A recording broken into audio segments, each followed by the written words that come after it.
नमस्कार, आप देख रहे हैं द न्यूज अड्डा 24 और मैं हूं आपके साथ रजत। क्षेत्र का विकास सिर्फ कागजों पर हुआ है या क्षेत्र में विकास की लहर दौड़ी है, इसका जायजा लेने के लिए हम तमाम विधानसभाओं का दौरा कर रहे हैं और जनता के मुद्दों को समझकर वहां के जनप्रतिनिधियों से हम सवाल करते हैं। तो इसी कड़ी में आज हमारे साथ मौजूद हैं लोकप्रिय विधायक रामकृष्ण भार्गव जी। बहुत बहुत स्वागत है आपका। पहले तो मैं आप सबको भी धन्यवाद देना चाहता हूँ। आप हमारे यहाँ की जनपद की समस्याओं से देखकर, जनपद क्या प्रदेश भर में जहाँ जहाँ जाते हैं आप लोग कुछ न कुछ उठाने का काम करते हैं। जो बची हुई चीज़ें हैं जी, उनको जगाने का हम लोगों को काम करते हैं, इसलिए आपको धन्यवाद। विधायक जी, आप सीतापुर जनपद की विधानसभा मिश्रिक से विधायक हैं जी। तो मिश्रिक का सबसे पहला मुद्दा क्या था जब आप विधायक मतलब बने और उस मुद्दे को आपने खत्म किया? सबसे पहला मुद्दा हमारे यहाँ सबसे पहला तो मैं बहुत पहले भैया 85 में मैं विधायक बना था जी, और निर्दयी तो वहाँ पर बैलगाड़ी के अलावा कोई साधन नहीं थे नैमिष आने के लिए, और क्षेत्र में भी 5-7 मोटरसाइकिलें थी। सबसे पहले हमने मिश्रिक, ये मछरेटा विधानसभा से मिश्रिक जुड़ा हुआ है जी, तो हमारे यहाँ सबसे पहले रोजगार और इसकी किसानों की समस्याएं थी। ना कोई ट्यूबवेल थे, ना कोई उद्योग था। तो सबसे पहले मैं तो धन्यवाद देना चाहता हूँ स्वर्गीय वीर बहादुर सिंह जी को, जिन्होंने हमारे यहाँ ये रामगढ़ की चीनी मिल स्वीकृत कराया करीब 89 में, और ये 91 से चालू हुई। उसके बाद वहाँ पर हम लोगों के यहाँ साइकिलें मोटरसाइकिलें या आना जाना शुरू हुआ। इतनी गरीबी थी जी। उसके बाद दूसरी बात थी, न सड़कें थी। सड़कों का भी हम लोगों ने प्रयास किया, धीरे धीरे करते करते आज इतने दिन में 40 सालों में हमारे यहाँ जो इम्पोर्टेंट सड़कें थी उसका चौड़ीकरण किया, गांव गांव तक जुड़वाने का काम किया। हमने 7 पुल बनवाए हैं भैया मेरे कार्यकाल में। 2005 में जब मैं विधायक बना था, मंत्री भी बना था थोड़े दिन, तो 7 पुल बने हैं। सराय नदी पर 2, जरामपुर हो, चाहे लालपुर हो, चाहे बालजती हो, चाहे तेरवा हो, चाहे ककरघटा हो। अभी एक हमारे यहाँ उसमें बरेठी का पुल जो परिक्रमा आता है वहाँ पर 7वां पुल अभी 1 महीने पहले उसका शिलान्यास किया हूँ। तो पुल भी बने, सड़कें भी बनी। उसके बाद यहाँ से शुरुआत हुई, क्योंकि विधायक के रूप में मैं घोषणा कभी नहीं करता कि मैं ये करूँगा। बिल्कुल, जब कर देते हैं तो हम बताते हैं भैया देखो जाए तुम्हारे यहाँ हो ये हो गया है जी। शिक्षा के मामले में बहुत पिछड़े थे। हमारे यहाँ प्राइमरी स्कूल नहीं थे, जूनियर नहीं थे। मैं तो बिल्कुल सराय नदी के किनारे जंगल में हमारा घर था। मैं जब पैदा हुआ तो वहाँ पर ये देखता था कि पानी हम लोग कच्ची कुइयाँ खोदते थे, कच्चे कुआं पक्के नहीं थे जी। उससे मैंने पानी पिया तो उसकी समस्या को देखा। समस्या को देखते देखते और साथ में शिक्षा, हम जब कक्षा 6 में पढ़ने गए तो 8 किलोमीटर पैदल जाते थे पढ़ने के लिए। पैदल, साइकिल भी नहीं। हमारे प्रधान, ये संघर्ष रहा। हाँ, पिताजी हमारे प्रधान थे और प्रधान के नाते उस समय ऐसी प्रधानी नहीं थी, लेकिन कक्षा 8 किलोमीटर पैदल गया तो हमको कक्षा 8 2 साल पैदल गया 8 किलोमीटर, फिर हमको कक्षा 8 हमें साइकिल मिली थी। ये हमने समस्या देखा। समस्या देखने के साथ साथ उन समस्याओं का निराकरण के लिए हम लोग लगे रहे अपने क्षेत्र में। गरीबी की बात जहाँ तक ये कुछ नहीं, जो हमने बता दिया पैदल जाते थे, मैं भी ऐसे था।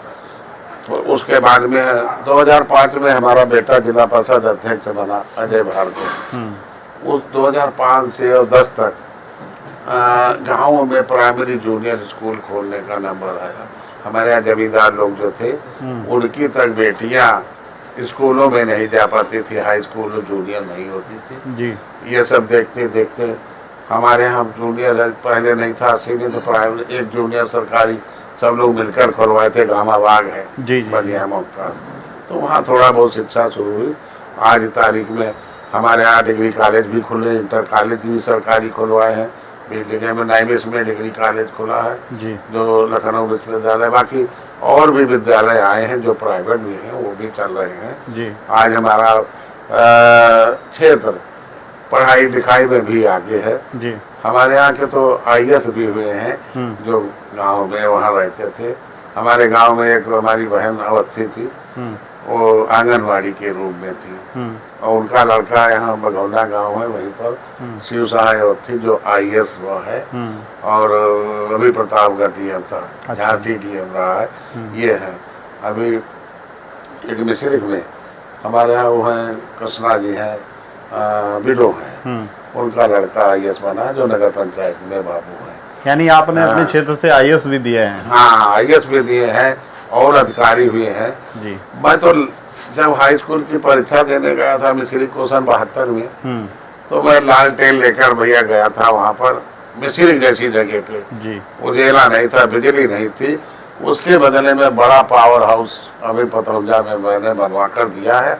आज 20 घंटे 24 घंटे तक बिजली पूरे क्षेत्र में आती है, और घर घर विद्युतीकरण कराने का काम किया गया है, सड़कें बनवाने का काम किया गया है। 17 के पहले कोई नैमिषारण का नाम नहीं लेता था। 17 में जब विधायक बना तो मोदी जी यहाँ आए थे, तो मैंने कहा अयोध्या काशी पूरा है, नैमिष हमारा अधूरा है। उसके बाद 18-19 में विकास परिषद घोषित हुआ, और विकास परिषद के माध्यम से आज हमारे नैमिष का बहुत ही विकास शुरू हो गया। आप चलेंगे सिधौली से देखेंगे, मिश्री सिधौली से लेकर के गांव तक पक्के मकान कोई नहीं थे, कच्चे मकान थे उस समय। तो जब गांवों में आग लगती थी, गांव में आग लगती थी तो पूरे पूरे गांव जल जाते थे। कच्चे छप्पर मकान थे। तो उसके बाद में हमने फायर स्टेशन बरमी में अभी बहुत बड़ा बना है, क्योंकि हम लोग जानते थे छप्पर थे और जलते थे। बिल्कुल बड़ा फायर स्टेशन भी बनवाने का काम किया। जो जो मैं समस्याएं देखता था उसको मैंने अभी तक भैया पूरा करने का काम किया हूँ। सड़कें चौड़ीकरण से लेकर गांव तक जो कुछ है और सब बनवाने का काम किया है। ये नहीं देखते हैं कि हम विधायक के रूप में नहीं, सही बात, हमने अपनी जो समस्याएं थी वो देखा, और विधायक हमें मानते भी नहीं, लेकिन हम जनता के बीच में सेवक के रूप में आज तक आए हैं। और मैं कहता भी हूँ हम दधीच के वंशज हैं। हमने हमारे पास बेईमानी या भ्रष्टाचार छोड़ सब कुछ है। बिल्कुल हाँ, ये है, और सब प्रचलित भी हैं। कुछ चंद लोगों को छोड़ दीजिए, मैं नहीं जानता। जातिवादी लोगों से भी कहता हूँ, चाहे समाजवादी पार्टी हो चाहे बसपा हो, अब तो कहते हैं अच्छे आदमी का चुनाव करो, जिससे हमारे क्षेत्र का विकास हो, देश का हो, प्रदेश का हो।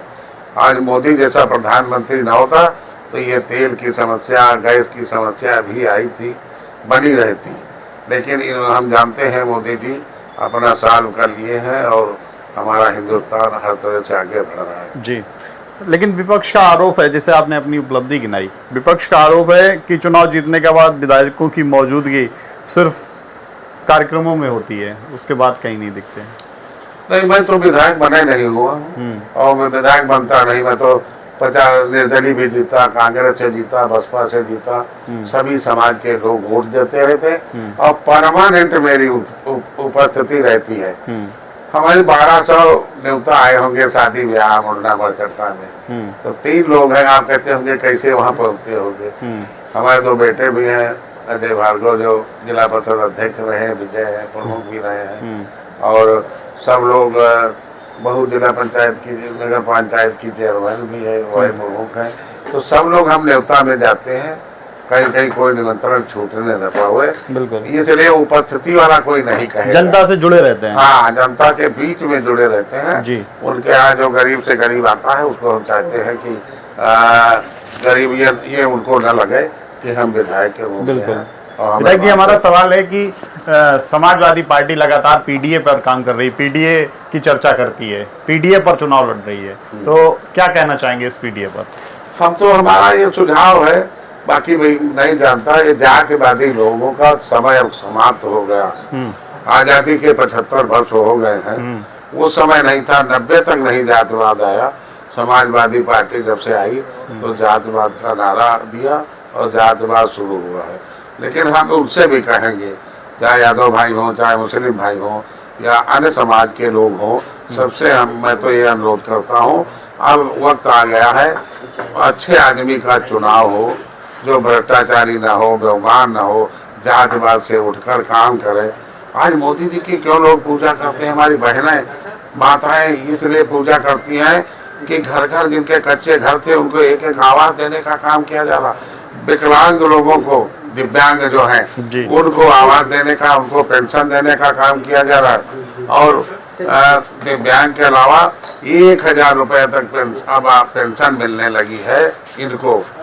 तो इस तरह का काम जो ये सरकार कर रही है महिलाओं के लिए, जगह जगह कर उनको हर जगह, चाहे अन्य संस्थाएं हों, ब्लॉक के माध्यम से हो, नरेगा के माध्यम से हो, सबको जोड़ने का काम किया जा रहा है जी। और ये सबसे बड़ा काम महिलाओं में जागरूकता है जी। कि 33% का जो आरक्षण महिलाओं को दिया जा रहा है उन पे पीडीए का असर नहीं रहेगा। हम जानते हैं जो समझदार हैं, पढ़े लिखे लोग हैं, वो नहीं करेंगे।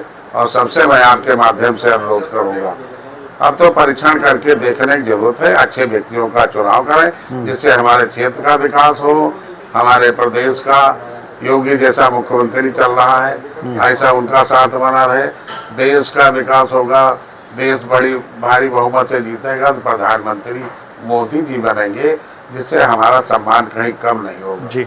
विधायक जी, एक हमारा सवाल है, जैसे 33% की बात की आपने आरक्षण की, महिलाओं के आरक्षण की, महिलाएं तो पहले भी भागीदारी रही है, लेकिन आप लोग 33% का जो आरक्षण दे रहे हैं महिलाओं को, किस तरीके से इसको आप प्रूफ कर पाएंगे? क्योंकि 403 विधानसभा हैं और अगर 33% आरक्षण दे दिया गया तो 800 विधानसभा हो जाएंगे, तो खर्चा भी बढ़ेगा सरकार का, और वो कहाँ से लाएंगे? नहीं, अभी तो इसी 403 में हाँ आपका आरक्षण देंगे। अच्छा, 403 जो विधानसभा इसमें 33% देंगे। अच्छा, लेकिन विपक्ष तो ये कहता है कि सीटें डबल कर देंगे तो खर्चा हो जाएगा। हाँ, तो विपक्ष जब आगे कराएंगे तो अलग बात है। हाँ। लेकिन अभी तो इसमें 33% मेरा जो समझ में आता है 33% जो है लोकसभा में 500 कुछ सीटें उसमें 33, 403 इसमें है, इन पर 33% करने का इनका जो सुझाव होगा आप आपके सामने भी आ जाएगा जी। अभी सीटें बढ़ाकर नहीं आरक्षण, मतलब 19 सीटों में। हाँ, अभी तक। अच्छा। अगर बढ़ाएंगे, अगर ये बनाएगा प्लानिंग तो वो बनाएंगे तो सीटें बढ़ाएगी, इसमें कोई दो राय नहीं है। विधानसभा 2027 का चुनाव मुख्यतः आने वाला है, तो विधानसभा 2027 के लिए आप मिश्रित विधानसभा के लिए क्या एक संदेश देना चाहेंगे जनता को, जो जनता दोबारा आपको मौका फिर से दे? मैं 5 बार तो हो चुका हूँ जी जी, और 6ठी बार के लिए मैं चाहता हूँ कि जनता से ये अपील है, और मैं सदैव मिला जुला करता हूँ, सबसे बात किया करता हूँ। अब अच्छे चुनाव हो और परीक्षण करके, सोच समझ करके, हम तो अपने कहेंगे घर में माता बहनें हैं जी और बुजुर्ग हैं, उनसे सलाह करो, उसके बाद वोट डालो, कि जात के नाम पर नहीं। जात ठीक है, हम हैं जात वाले, हम हैं, रिश्तेदारी हो, शादी ब्याह हो, जातिवाद हो, लेकिन अगर कोई अच्छा आ जाता है तो अब चाहते हैं जातिवाद से उठ करके, अब बहुत आगे हम लोग निकल चुके हैं और बहुत समय बहुत एडवांस भी हो चुके हैं। हमने तो अपनी बात बता दिया, सब देखा है जी, इसलिए हमारे दर्द है। और मैं ये कहता हूँ कि अक्सर एमएलए लोगों के ऊपर, नेताओं पर भ्रष्टाचार के आरोप लगते हैं। इनकी जमीन हमारे नैमिर जैसी जगह पर ये जो सपा के लोग जितने हैं, चाहे जो रहे हो, चाहे मिश्रिक से रहे हो, चाहे मछरेटा रहे हो, सबने जमीनों पर कब्जा करने का काम किया है और जमीनें छीन कर अभी कब्जा किए हुए हैं। ये नहीं, मैंने तो एक बिस्वा जमीन नहीं लिया। हमने कहा अगर हम ये जमीन ले पाएंगे तो बेईमानी से नहीं, हमारे अपने बच्चों को पढ़ाइए, लिखाइए, आगे बढ़ाइए, इस तरह से हमारा ये कर्तव्य रहता है। और सबसे मैंने तो बहुत कहा ना, मैंने तो बहुत, मेरे पिताजी प्रधान थे, आज़ादी के बाद प्रधान हुए जी, उनका नाम था रघुनंदन, मेरा नाम राम कृष्ण, उनका नाम था रघुनंदन। जब मैं निर्दलीय चुनाव लड़ रहा था तो कहते थे कौन लड़ रहा है, ये रघुनंदन प्रधान का लड़का। इतना उस समय सन 85 में लोग जानते थे कि इतना, क्योंकि वो समाज सेवी वो भी रहे। बिल्कुल हाँ, इसलिए तो मैं सब अपने बुजुर्गों को प्रणाम करता हूँ, क्षेत्र की जनता को नमन करता हूँ कि लोग जागरूक हों और जागने के साथ साथ अच्छा अच्छे व्यक्तियों का चुनाव करें, जिससे हमारे आने वाली पीढ़ी जो है वो कहीं गड़बड़ाए ना। बिल्कुल। हाँ, वह ये हमारा सुझाव है और मेरी अपील है। बहुत बहुत धन्यवाद। तो ये थे हमारे साथ मिश्रिक विधायक रामकृष्ण भार्गव जी, जिन्होंने अपने विकास कार्यों से लेकर अपने तमाम मुद्दों पर चर्चा की हमारे साथ।